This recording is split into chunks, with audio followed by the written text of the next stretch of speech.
Добрый день, дорогие подписчики и гости канала. Сегодня с вами я, один из авторов телеграм-канала «Генерал СВР», генерал-лейтенант службы внешней разведки, тот человек, которого вы знаете как Виктор Михайлович. Сегодня у нас 4 октября, среда. Я вам напоминаю, что в комментариях к этому ролику вы можете оставить свои вопросы, на которые я отвечу уже в субботу или в пятницу. Посмотрим, как получится. Я надеюсь, что получится в пятницу, потому что в субботу день совсем загружен. Э, Итак, оставляйте свои вопросы. Перед тем, как оставить вопрос, пишите слово «вопрос», либо ставьте знак вопроса и дальше формулируйте. Э, Можете также оставлять комментарии с теплыми словами, как делают многие наши зрители и слушатели. Это помогает продвигать наши материалы. Конечно, ставьте лайки и, конечно же, подписывайтесь на наш канал. Так, теперь перейдем к событиям. Алиев, президент Азербайджана, отказался завтра встречаться с Пашиняном в Гранаде. Я напомню, встреча должна была проходить в преддверии, даже не в преддверии, а скажем так, в стадии разработки мирных соглашений между Азербайджаном и Арменией.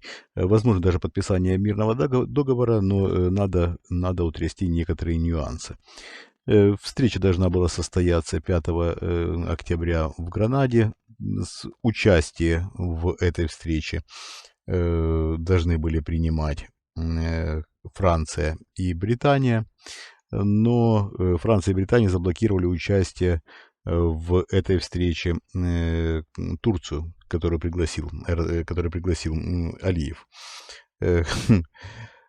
Интересно, да, получается. Армения пригласила фактически двух посредников, а заблокировали возможное участие Турции.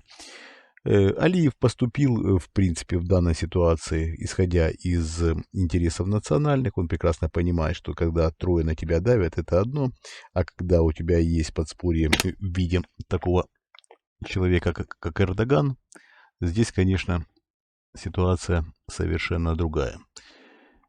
Я думаю, что ситуация в любом случае разрешится, но надо понимать, что напряженность опять-таки существует.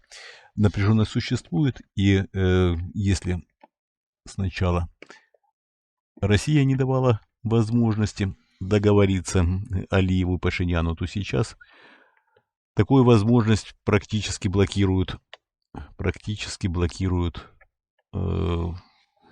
страны Запада. Дальновидное решение или недальновидное, ну, покажет история. Посмотрим, как будут развиваться события. Мне очень хотелось бы, честно вам скажу, просто невероятно хотелось бы, чтобы Армения и Азербайджан подписали мирный договор. У меня очень много друзей и в Армении, и в Азербайджане. Очень хочется, чтобы эти страны жили в мире и в согласии. Я думаю, что до этого недалеко, но тем не менее посмотрим. Иногда бывают такие посредники, с которыми и враги не нужны. Так, далее. Далее ситуация в экономике. Ну, давайте обратим внимание опять на рынок топлива. Несмотря на перегруженные склады, несмотря на резкое увеличение запасов нефтепродуктов, вернее, уже переработанной нефти, запасов топлива, цены на топливо, немного снизившись, опять продолжили свой рост. Невозможно сейчас в этих условиях убрать фундаментальные причины, которые стали причиной роста цен на топливо. Невозможно. Огромное количество санкций, которые наложил Запад, абсолютно катастрофическое состояние российской экономики и так далее, и так далее, и так далее.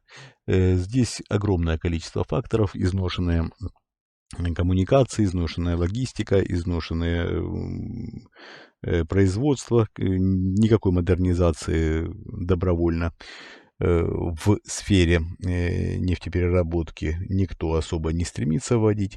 Ну, вот и получаем то, что имеем, что называется. высокие цены на топливо фактически опять-таки бьют по экономике. Мы прекрасно понимаем, что логистическая составляющая ложится на практически все продукты питания, да, вот практически на все товары. То же самое касается доллара. Доллар опять растет, опять доллар вплотную приблизился к 100 рублей, к отметке в 100 рублей. И мы видим, что опять-таки все меры, которые предпринимает финансовый блок правительства и экономический блок, ни к чему толком не приводят. Запредельная ставка, которую утвердил Центробанк, не помогает, только усиливает проблемы в экономике. Путин требует, чтобы была низкая инфляция. Все прекрасно знают любовь президента к низкой инфляции. Но почему-то зациклен Путин на инфляции. Он почему-то думает, что инфляция, та, которую рисуют ему в докладах, это реальная инфляция, это то, что существует в реальном мире.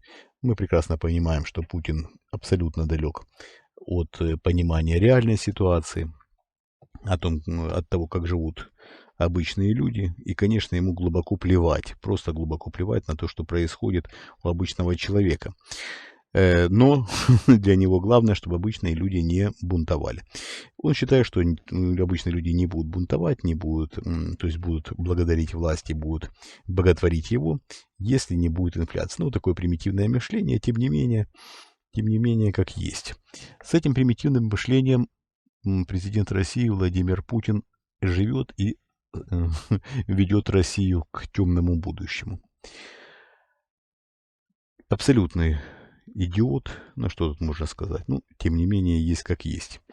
Давайте перейдем теперь к немножко другой теме, которую я также хотел сегодня с вами обсудить. Да, немножко возвращаясь к первой теме, конечно, встреча Алиева-Пашиняна должна была состояться в рамках Европейского саммита, как-то, по-моему, саммит политического сообщества европейского называется. Тем не менее, давайте опять вернемся к экономике. Из России уходят практически все автомобильные бренды. Ну, я имею в виду из цивилизованных стран. Остаются в основном китайские. Сообщили Kia и Hyundai, что к концу года прекратят свою деятельность в России.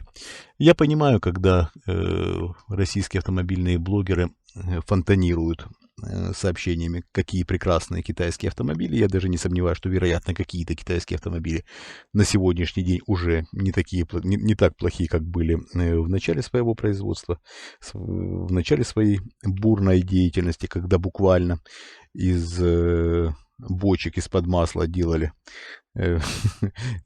кузов машины. Ну, это я даже не шучу, это реальный случай. Но, тем не менее, как есть. Кризис развивается, кризис будет развиваться и дальше. И в скором времени увидим новые подробности этого кризиса.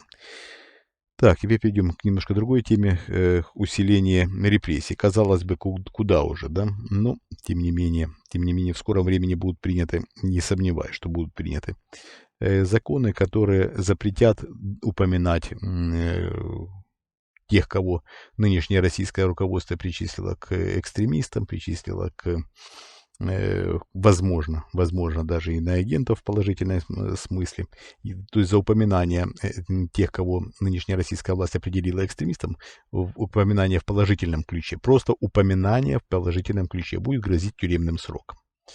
Вы сами прекрасно понимаете, к чему это ведет. Любая кляуза, любой донос на, в принципе, любого неугодного, поссорились в бытовой ссоре, да, и, значит, вот кто-то бежит в полицию и сообщает, что кто-то хвалил Навального. А там полиция, представляете, больше делать нечего, будет разбираться, вместо того, чтобы искать убийц, грабителей, воров, наркодилеров и так далее, будет, значит, разбираться в этой суете. Понятно, что пытаются искоренить из вообще информационного политического пространства любое упоминание о Алексее Навальном, о его о его ФБК и так далее, и практически о всех оппозиционных деятелях. Потому что на сегодняшний день, по-моему, уже практически, за редким исключением, вся оппозиция уже и экстремисты, и иноагенты, или как бы там их ни обзывали. Конечно, печально, да? Кажется, что дно уже достигнуто, но снизу опять стучат. Так, мы уже с вами 10 минут в эфире. Хочу опять-таки напомнить, что в комментариях к этому ролику вы можете оставить свои вопросы. Можете также подписаться на Patreon. Детальная инструкция подписки на Patreon, если вы живете на территории России, есть в описании к этому ролику. Если вы проживаете в любой другой стране, то подписаться на наш Patreon вообще не составляет никакого труда. Там я отвечаю на все ваши вопросы уже в четверг. Завтра отвечу. И надеюсь, что наши уважаемые подписчики ценят, я имею в виду Patreon, и, соответственно, довольны тем, что происходит. С вами мы увидимся, услышимся в субботу или в пятницу. Посмотрим, как я успею сделать выпуск. Мы вас любим, это искренне, это самое главное. Всего доброго, до свидания.